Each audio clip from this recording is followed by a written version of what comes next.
사무엘서 3장 5절 말씀입니다. 사무엘이 아침까지 누웠다가 여러분 지금 그 시간이 저녁의 시간이었다는 걸 알게 되죠. 그죠? 그 뭐 창세기에서 우리가 1장에서 봤듯이 저녁이 되고 아침이 되는 기법이 들어왔다는 걸 알 수 있죠. 그죠? 자연스러워요, 여러분. 아주 그냥 자연스럽게 그냥 저녁이 아침으로 오네. 그게 차서가 넘어가는 방법이죠. 그죠? 성경의 기록 방법이고. 그래서 이런 것만 여러분들이 몇 가지만 터득하면은 성경 믿는 데는 그렇게 뭐 어렵지 않을 것 같아요. 제가 강의 속에서 툭툭툭 던져놓은 것들을 좀 메모를 잘 해놓으셔서 잘 사용하면 좋을 것 같아요. 자, 그러니까 누워 있었어요. 그리고 여인이 문을 열었으나 그 이상을 엘리에게 알게 하기를 두려워했다 그래요. 그러니까 뭐 말하기가 좀 껄껄하죠. 왜요? 문자적으로 봤을 때는 엘리 가정과 관계되어 있고 이게 의덜지 이렇게 만들어주고 있어요. 번역자들이. 그렇죠? 이건 번역에 해석이 들어간 거예요. 그러니까 여러분 여기에 걸려가지고 탁 매몰돼 버렸죠. 생각을 하지 못하게 딱 정해버렸으니까 이거야라고 자기들이 해석을 해놨단 말이에요. 여운을 남겨놨죠. 그죠? 원래 여운이 남겨져 있어야 되는 번역이 돼야 되는데 그냥 엘리의 가정과 관계되어 있는 거 사무엘이 들은 거는 이러면 뭐 성경이 이렇게 할 게 없죠. 뻔한 건데 그 뻔한 걸 그렇게 뻔하게 기록하겠습니까? 지금의 그 글을 쓰는 사람도 이렇게 안 쓰는데 저도 글을 써도 그렇게 안 쓰는데 그래서 많은 사람들이 도대체 차서가 뭐냐고 계속 물어보고 있는데 그 차서도 몰라가지고 우린 알잖아요. 근데 강의를 계속 듣던 사람은 차서가 뭔지 알아요. 근데 책을 읽는 독자들 중에 갑자기 그 책을 사가지고 읽는 사람들은 차서 그러면 몰라요, 여러분. 그와 같은 거예요.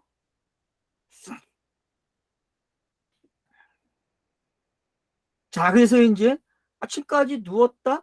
그러면 뭐, 한 시대가 끝났네? 죽었네? 그죠? 그리고 새 시대가 열리는 거예요. 그래서 여호와의 집의 문을 열었대요. 자, 근데 뭐가 없어요? 그 이상을 엘리에게 알려주지 않았대. 네 끝났어 라는 말을 안 한 거죠. 그죠? 못하고 있는 거죠. 그러니까 엘리가 어떻게 해요? 말을 하게 하는 거예요. 너 말 안 하면 저주받는다. 그러니까 말을 하게끔 되어 있는 거죠. 그래서 그 이야기를 그대로 이야기해 주는 거예요. 이게 성경 기록 방법이죠. 그죠? 지금 성경 기록되는 말투를 엘리와 사무엘이 주고받은 거예요, 여러분. 여러분들이 구약 성경을 많이 읽으신 분들은 이 말투를 구약과 구약 관계, 그러니까 책과 책과의 관계가 이런 말투로 주고받고 있다는 것도 힌트가 될 거예요. 선지서를 보세요. 여러분, 대선지서 같은 경우, 예? 대선지서를 여러분 한번 봐보세요. 자, 이사야, 예레미야, 에스겔, 뭐 다니엘서, 애가 이렇게 들어가잖아요. 이런 것들이 뭐겠어요, 여러분? 주고받는 이야기. 뭐에 대해서 주고받겠어요? 이 이야기 주고받는 거예요, 지금요. 엘리와 사무엘이 하는 이야기예요, 여러분. 이걸 여러분들이 거기다가도 한번 맞춰보세요. 그러면은, 그러니까 여러분들이 사고의 폭이 넓어져야 돼. 제가 던져놓은 것만 가지고 생각하시면 안 돼. 근데 그것도 소화를 못해서 설사가 난다니까? 그만큼 성경 읽기가 안 돼 있다는 거예요, 기본이요. 그러니까 여러분들이 자기의 기본을 넓히셔야 돼요. 밑변을 넓히세요. 밑변을 넓히는 거는 여러분 성경을 많이 읽는 거예요. 그거밖에 없어요. 아니면 좋은 책을 읽어야 되는데 그럼 책 읽으면은 한 페이지 정도밖에 얻을 게 없어요. 요약하면요. 한 페이지도 안 나와요. 한 줄이에요. 한 줄이요. 그런 거 힘들어서 보지 마시고 제가 전달하는 거 신뢰하세요. 제가 책을 읽고 하는 이야기들이 많기 때문에 여러분들이 그냥 이렇게 가주세요. 가주시면 따라와 주시면요. 자기도 모르게 성장되어 있어요. 그리고 성경 보는 훈련이 잘 되어 있습니다. 본인들이. 자, 그래서 어떡합니까? 엘리가 사무엘을 불러 이르되 내 아들 사무엘아. 자, 아들이 바뀌었죠. 여러분, 그러니까 성경에서 꼭 잊지 말아야 돼. 엘리의 아들이 바뀌었어. 구약이 낳은 아들이 생겼다니까. 알겠습니까? 예? 구약이 낳은 아들이 생긴 거예요, 여러분. 내 아들 그래요. 언제 아들을 낳았어? 근데 한나가 낳은 아들이 슬그머니 엘리의 아들이 된 거야. 왜? 그러면은 차서가 뭔지 이제 알겠죠. 여러분, 이게 차세예요. 그러니까 이거 악하고 선한 거네? 이런 이야기 절대 아니라는 거예요. 성경이 지금 어떤 이야기를 이해하기 쉽게 기록을 해줬는데 번역자들이 해석을 해버려갖고 그냥 이 상태로 읽으라 강요를 한 거예요. 그렇게 훈련을 받았고, 그래서 메신저들이, 목사들이 전부 그렇게 설명을 한 거예요. 근데 조금만 뒤집어 놓고 보니까 그 이야기가 아니고 이 이야기였네라는 걸 알게 되는 거죠. 그래서 지금 아들이 됐어요. 사무엘아 하니 그가 대답하되 내가 여기 있나이다 하니, 어때요? 앞에서 일어난 그 가정이 다시 반복돼 있죠. 여호와의 음성을 들었을 때의 말이나 이 어투나 똑같아요, 여러분. 그러니까 엘리의 가정이 나쁘다라고 전제하면은 성경이 안 읽어지는 거예요. 알았죠? 예? 그걸 율법의 역할로 봐야 되고 율법의 한계점을 봐야 되는 거지. 그걸 막 그냥 어떤 한 가정에 묘사된 이야기로만 극한시켜서 성경을 읽었단 말이에요. 우리는 이제 그런 고약한 버릇 버리셔야 됩니다.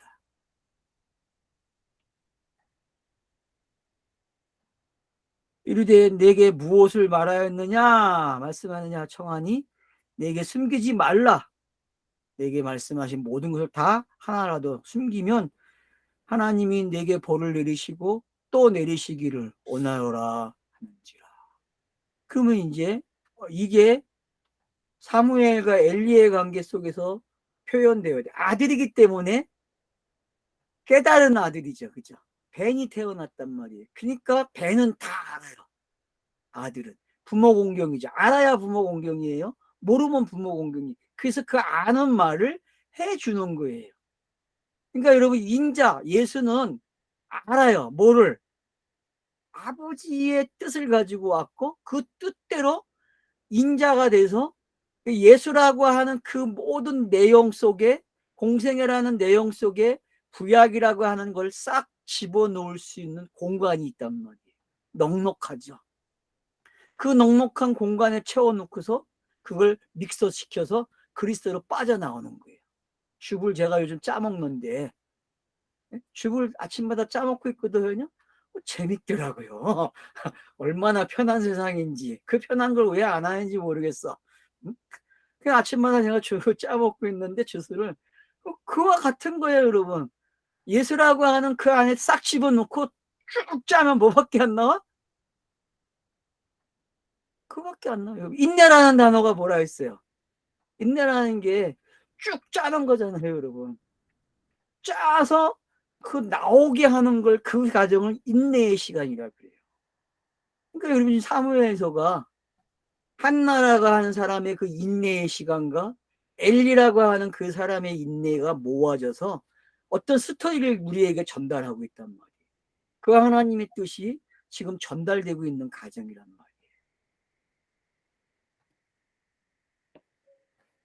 그 협박을 했죠. 엘리가. 너 이거 안 하면 안 돼? 솔직하게 얘기해라. 왜? 너하고 나하고 다른 성격이잖아. 나는 이쪽 부분을 한다면 넌 이쪽 부분이지? 맞죠? 예수의 시간과 그리스도의 시간이 다르잖아요, 여러분. 제자의 시간과 사도의 시간이 다르듯이. 그걸 이해하시게 되면은 지금 이 이야기가 뭐 협박 같고 강제로 들으려고 하는 그런 이야기가 아니라 슬그머니 저자들이 해주고 싶은 말이 여기에 이런 장치로 들어와 있는 거죠. 성경 읽기는 바로 이런 거야 라고 가르쳐주고 있는 거죠.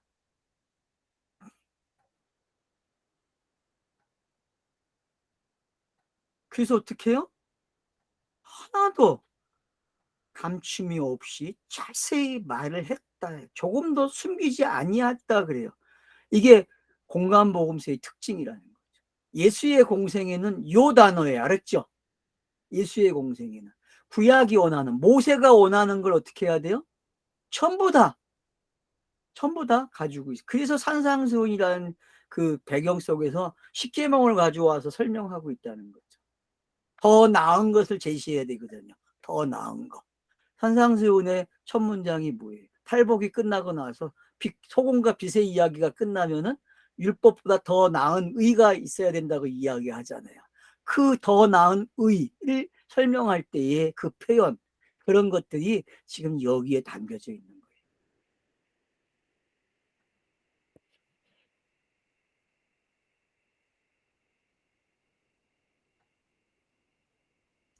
조금 더 숨기죠. 이는 여호와시니. 그게 대답을 해요.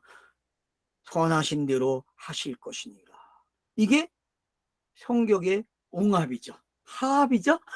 요즘 뭐 하합을 해야 된다고 새정치하는 사람들에게 왜 그 말이 빠졌냐고 막 얘기하는데, 그럼 하합이에요. 이게요.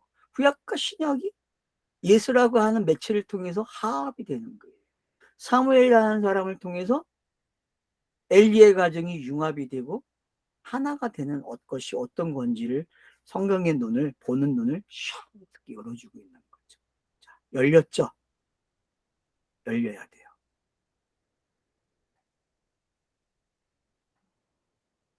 이는 여호와시니. 성령의 시대죠, 그죠? 이는 여호와시니. 여러분, 그래서 신명이 바뀌는 게 사역적 의미로 보셔야죠. 그래서 에베소서 1장을 여러분이 참고하세요. 신명이 가지고 있는 사역을 에베소서 1장은 정확하게 해놓은 거예요. 그게 하늘의 해이였잖아요. 그리고 그 가정이 땅으로 내려오니까 창세기 1장에서 4장까지 전부 다 나왔죠. 신의 명칭들이. 엘로힘, 여호와 하나님, 엘로힘. 이렇게 나옴으로써 우리에게 신의 명칭을 사용해서 어떤 일이 벌어지고 있는지를 생각하는 문을 열어준 거죠. 엘로힘이 나올 때는 이런 문이다, 이런 말투다. 여호와 하나님이 나오면 이런 말투다. 여호와가 나오면 이런 말투라는 것을 확인시켜주고 있고, 그걸 에베소 1장 갖다 놓고 딱 보니까 아버지가 엘로힘이고 아들이 누구예요? 여호와 하나님이네. 그럼 여호와는 누구예요? 성령이시네. 그게 에베소서에서 분명하게 나오고 있는 거죠. 그거를 신구약이 아울러서 가지고 있는 거예요. 그걸 삼위일체로 가져갔는데 복잡하게 만들어 놨는데, 여러분 그렇게 볼 필요 없어요. 삼위일체가 아니고 이 삼일체는 맞긴 맞아요. 왜? 세 명의 신의 사역이, 명도 아니죠, 세 신의 이름들이 하나를 가리켰으니까, 그 하나님을 가리켰으니까 그 하나님이 틀리죠. 그죠? 그러니까 이 하나님하고 그 하나님은 달라요. 성경에 표현된 하나님, 그 이 하나님들은 그 하나님을 설명한 거니까, 그 하나님. 이것만 여러분이 아시면 되는 거죠. 그래서 이제 사무엘과 엘리의 그 회상, 밤에 있었던 일이 어떤 건지를 알게 되는 거죠. 이게 성경 읽기가 이렇게 반복이 되는 거예요. 계속. 이 크로노스가 어떤 거고 카이로스가 뭔지만 아셔도 지금 이런 내용들에가 파악이 되고 빨리 이해가 되는 거죠. 여러분들이 이걸 크로노스와 카이로스로 어떻게 갖다 놓으면 되는지 줄을 그어주면 되는 거예요. 그냥 이건 크로노스네, 이건 카이로스네, 색칠을 해서요. 뭐 옛날에만 색칠하는 게 아니고 지금 시대에도 여러분 색칠을 해야 돼요. 색연필 가지고. 저도 색연필 가지고 칠하던 시대가 있었어. 지금도 칠해요, 여러분. 내가 기억력이 없어서 많이 떨어지고 있어요. 그러니까 젊었을 때 많이 하세요. 거긴 뭐 이 강의 듣는 사람이 젊은 사람이 없네.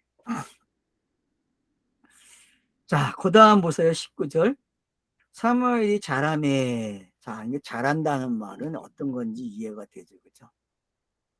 그러니까 제자의 시간이 끝나가고 있다는 걸 이렇게 표현하고 있어요. 그죠? 잘한다는 거는 제자의 시간이야. 그랬죠? 제자의 시간. 그러니까 사무엘 안에 지금 예수와 그리스도가 들어와 있어요. 엘리에게도 예수가 있었는데 그리스도의 모습이 있었고, 근데 그것이 더 명확해져. 그래서 예수와 그리스도라는 모습이 엘리에게 등장하게 되고, 또 사무엘과 엘리를 통해서 예수와 그리스도가 나눠지고, 또 사무엘 안에 예수의 모습과 그리스도의 모습이 있다는 거예요. 그러면 이제 여러분들이 그 복선을 찾아가거나 차선을 찾아가는 방법이 쉬워지는 거죠. 꼭 하나만 고집하면 안 돼요. 고개를 끄덕끄덕 해주세요. 말은 안 하더라도. 그래야 다음으로 제가 넘어갈 수 있어. 아, 이해가 됐구나. 알겠습니다. 음.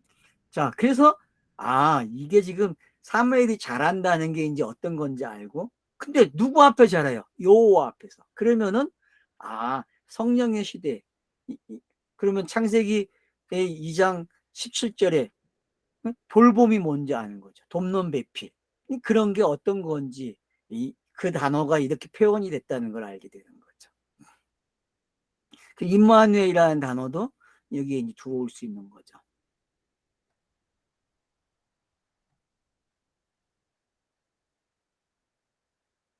그가 이르되 여호와 신이 선하신 대로 하실 것이니라. 맞죠?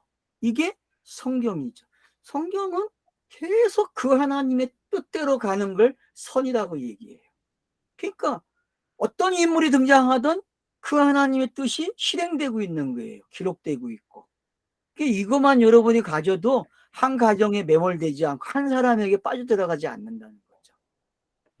근데 자꾸 번역 자체가 뉘앙스를 한 사람에게 집중하게 만들고 그 가정에 집중하게 만들어서 그 다음을 생각을 못하게 가둬버려요.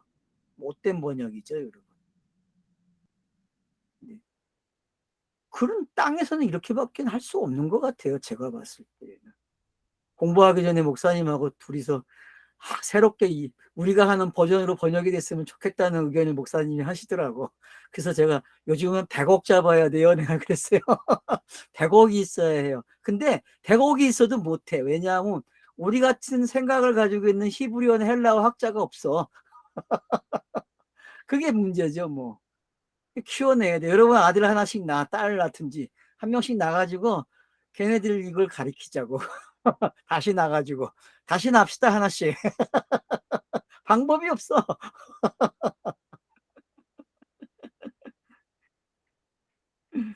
에이구.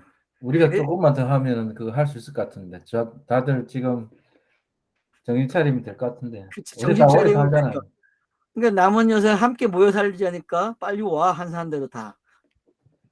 아니면 다른 데 제공을 하든지. 땅 많은 사람이 제주도에 땅 많으면 제주도로 가고, 목사님 제주도 갈까? 자, 농담입니다. 네, 죄송합니다. 이런 말 안 해야 되는데. 자, 19절로 넘어갑니다. 사무엘이 자라매 여호와께서 그와 함께 계셔서 그의 말이 하나도 땅에 떨어지지 않게 하시니. 와, 이게 사무엘로 끝나면 안 되죠. 이런 사람이 또 누가 있어요? 성경 인물에서 엘리야의 모습이 이랬었죠, 그죠? 엘리야의 모습이 이래요. 또 누가 있어요?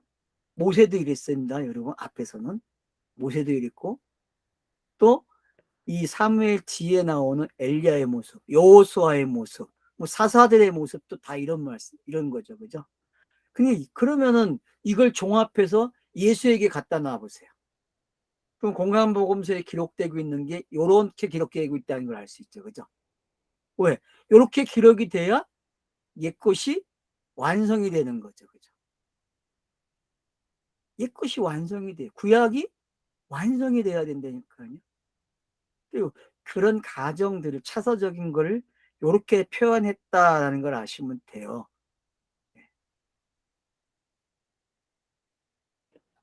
하나도 땅에서 안 떨어진대요. 야, 그러니까 둘이 하나가 되는 게 이제 어떤 건지 알겠죠, 그죠? 네. 그래서 단에서 부엘셀바까지 이걸 넓게 표현하면, 다르게 표현하면은 완성됐다 그 얘기잖아요. 에트라는 단어, 히브리어 언어의 첫 단어와 끝 단어가 지역으로 들어오면 단에서 부엘셀바예요. 그리고 단이 어디 있어요? 지파의 영역 속에서. 처음 분배받을 때는 어느 쪽에 있었어요? 가운데 있었다고. 가운데. 블레셋 옆에. 근데 단지파가 물러나면서 사라지면서 북쪽으로 올라가잖아요, 그죠? 그리고 사사기에 그렇게 돼 있어요. 북쪽으로 올라간다고. 북쪽으로 올라가고 그리고 부엘셀바는 어디 있어요? 밑에 있겠죠. 그래서 남과 북을 설명한 거예요. 끝과 끝을. 알았죠? 동서가 아니고 성경에서는 동서였잖아. 그죠? 신명기에서는 동서잖아. 동서. 동호에서 서로 가는 이야기였는데 이제는 남북으로 이야기를 하네. 남북으로. 그래서 남북으로 동서와 남북. 그래서 사방이 완료가 되는 이야기죠. 그죠? 그러니까 신명기 말투와 사무엘 말투를 가져놓고 성경이 어떻게 사방이, 사라는 숫자는 땅에서 완성되는 숫자잖아요. 3이 4의 4, 땅에서 완성되는 이야기란 말이에요. 완전수가 3은 완전수잖아요. 그 완전수가 4로 완성되는 이야기. 그걸 사방이라고 했단 말이에요. 부엘셀바 그러면은 4가 완성됐다. 익어가는 거죠. 완성을 담아가는. 그러니까 공생의 시작을 알리는 거죠. 그렇죠? 여러분 공생의 시작이에요. 그러면 예수와 예수가 12살 때 성전에 올라가서 했던 그 율법 선생들과의 이야기가 엘리 이야기와 사무엘 이야기에 담겨 있다는 걸 눈치채게 되는 거죠. 그죠, 여러분? 눈치 빠른 분들은 지금 요 앞에 이야기가 그 부분이 되겠구나. 그러면 이 부분은 지금 아이가 잘한다고 표현돼 있죠. 예수의 본문에도 나오잖아요. 아이가 잘하고 지혜가 충만. 그런 내용들이 지금 이런 내용으로 이렇게 믹서가 되고 있다는 거죠. 갖다 놓으면 되게 재밌어요, 여러분. 그러니까 제가 그랬죠. 여러분이 기본기가 있어야 한다. 기본기는 뭐밖에 없다? 성경 읽기밖에 없는 거야. 성경 많이 읽은 사람이 이긴다니까. 제 강의에서 빨리 알아채는 사람은 성경 읽은 사람들이에요. 못 읽은 사람도 그게 어딨지? 그러면 뭐 놓치고 강의 못 듣는 거죠. 그러니까 내게 필요한 거는 뭐가 필요하다? 성경 읽기가 필요하구나. 성경 읽으셔야 돼요, 여러분.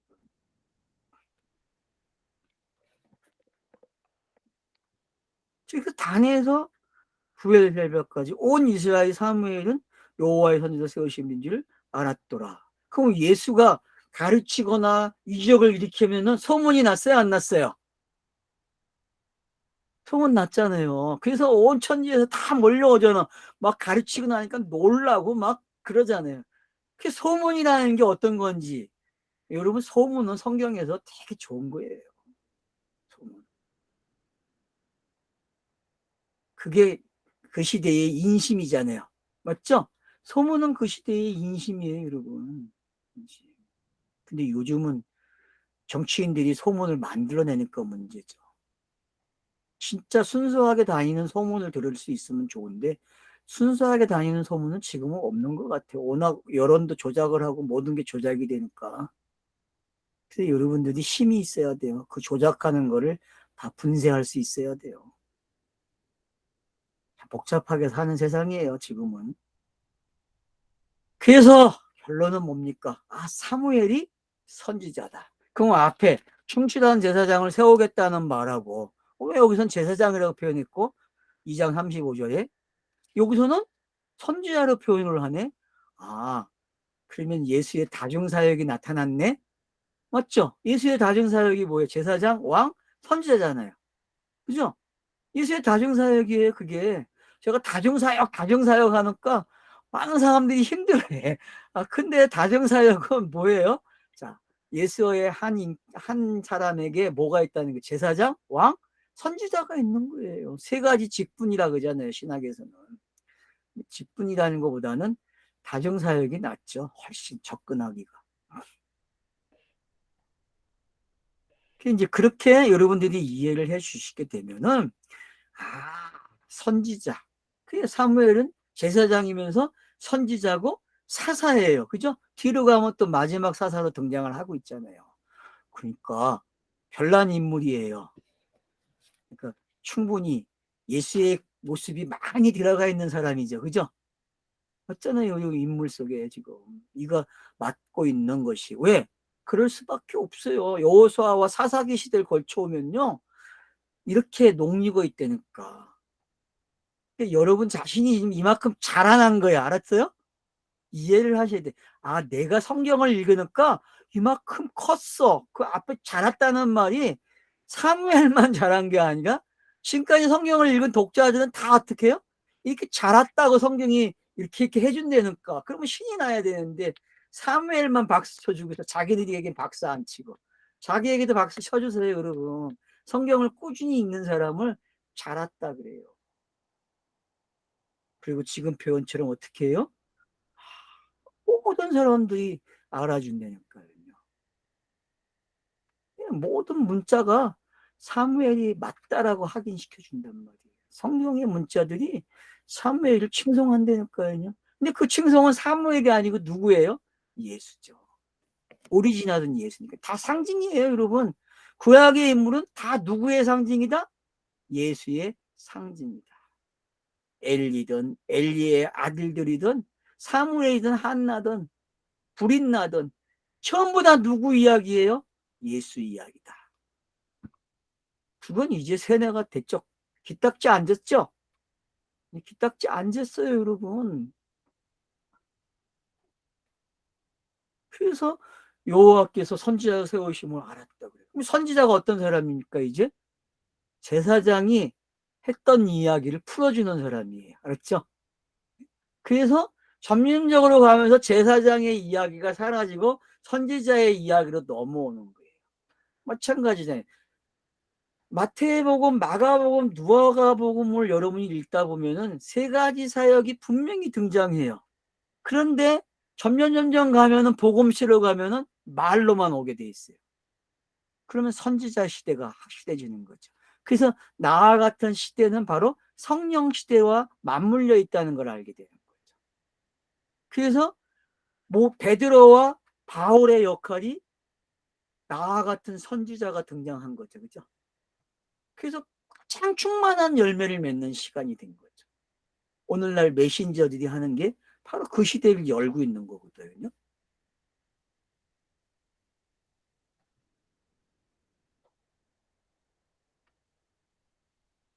여호와께서 실로에서 다시 나타나시되, 실로에 다시 나타났어요. 어느 시대까지는 실로에 등장하셨다가, 근데 여러분 실로에 등장한 게 그렇게 많지 않아요. 성경의 기록상 보면은. 맞죠? 여러분 여호수아에서 그 법궤가 담겨지고 이동하면서 멈춘 곳이 어디예요? 실로잖아요. 그죠? 법궤가 멈춘 거기다가 성전을 지어서 안에 넣어놨단 말이에요. 그러니까 여러분 이걸 항상 근데 법궤가 이제 이동을 하기 시켜요. 사장에서부터는. 그죠? 사장에서부터는 법궤가 이동을 해요. 전쟁이 일어나는 것마다 가요. 근데 결국은 그 무당 신이, 그 무당이잖아요. 그거 신이에요, 여러분. 그게 신이 됐다니까. 그 하나님을 설명하는 신인데 이것들이 또 올라왔어요. 요걸 신으로 가져가서 이게 있으면 전쟁이 이기는지 알고 착각을 했단 말이에요. 또 어느 시대로 온 거예요. 금방 엘리가 가정에 일어났던 일이 또 일어나는 거예요. 그럼 왜 그것이 매번 반복되고 있는지 이제는 알아야죠. 이제는. 그래서 여러분 다음 주 기대해 보세요. 되게 재밌는 이야기입니다, 여러분. 도대체 블레셋은 뭐고, 어? 이 법계는 뭔지. 여기서 여러분들이 법계가 뭔지 알아야 돼요. 법계가 지금 우상이 돼버렸다니까요. 법계가 얼마나 억울하겠어요. 안 그래요? 지는 상징으로 왔는데 지를 신으로 섬겨주고 있네. 꼭 그것만 가지고 하면 이기는지 알아, 이것들이. 그게 뭔지 여러분 이제 아시게 되면은 마태복음에 나타나는 그 예수의 그 다중사역이 좀 더 깊어질 수 있는 계기가 돼요. 그래서 기대하세요. 다음 주를. 감사합니다.